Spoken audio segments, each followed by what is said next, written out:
Okay, making a quail cage. I have 3 of these old quail cages that were smashed when a greenhouse fell on them. They are 6 feet by 2.5 feet.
Alright, so dismantling the first cage took almost an hour. I'll time the second one and see if it's any different. Okay, there's a lot of rust up here, so instead of trying to take all those single clips off, I'm just going to cut an inch right off. That'll save me a little bit of time and get rid of a majority of the rust. And then on the back I'll do the same thing. Okay, second cage was dismantled in about 45 minutes. Okay, and then another 50 minutes for the final cage. So there is all the hardware cloth that I'll have for material. And I don't want to rebuild a 6-foot pen. So my philosophy is to build the cage to the size of your poop tray. So that's the size that I'm going to be building. And so these are oil pans just from AutoZone. I'm going to cut some floors out 24 inches by 35 and see how that works.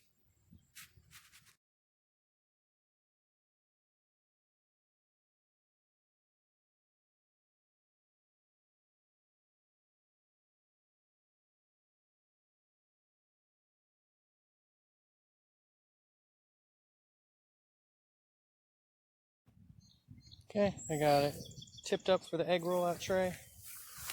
And now there was a rusty area in the middle. I'm just going to cut the cage right to where that rust area starts to get that out. And then that will be the width of the cage. And I have this extra wood, so I'm going to screw this down on both sides to keep the floor flat. And it'll make it a little easier to keep it level and tip it up for the egg rollout tray. Alright, so the washers I had didn't fit. And the washers I made were a complete fail. So I used nails, but the board and screws, and the board is secure. Bottom is done. Time to get the sides and the top on. Okay, this piece of hardware cloth looks big enough where I think I'm going to try to do the side and the top.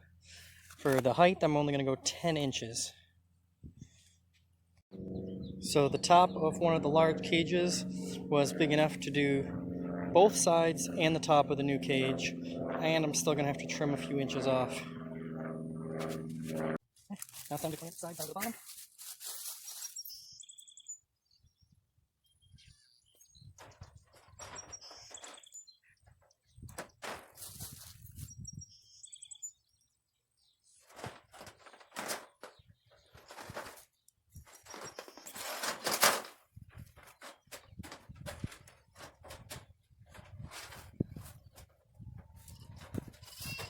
Alright, front, back, and door are all that's left.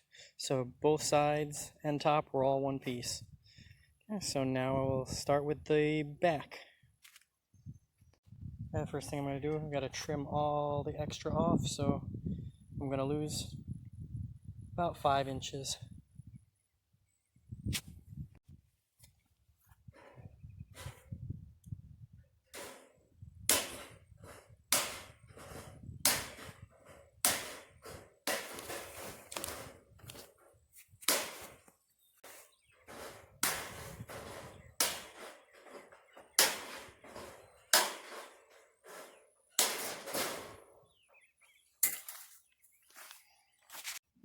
Alright, I don't have to cut side to side because it's already the right width, so I just have to trim it and clamp it.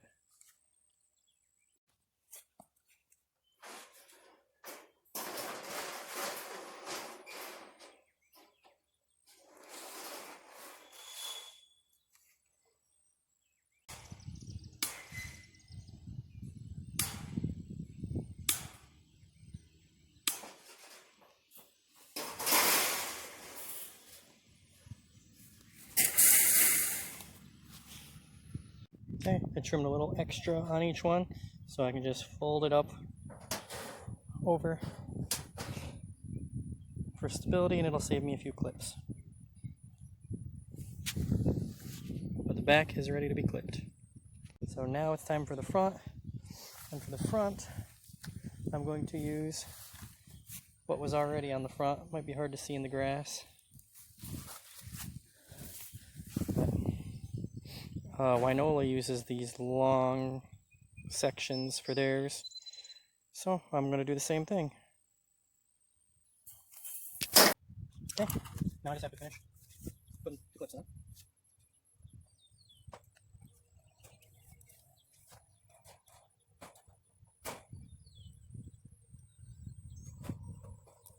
Okay, now it's time to add the door, and I'll just use the rest of the scrap from the front.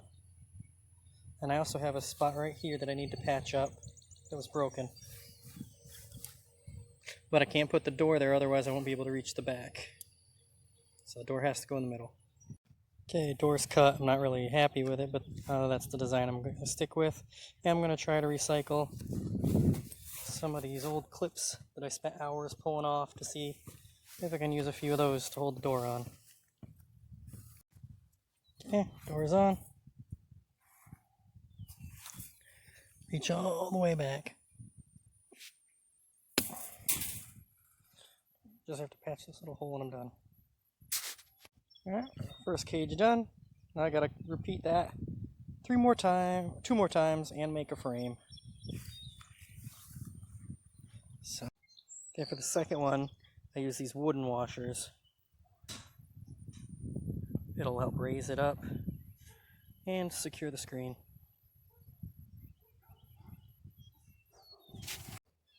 Alright, 2 down, 1 cage left, and then the frame.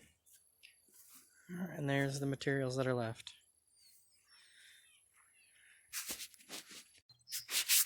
Alright, I found a cage that was the same size. So here's what we're going to have. Now I just got to build the frame.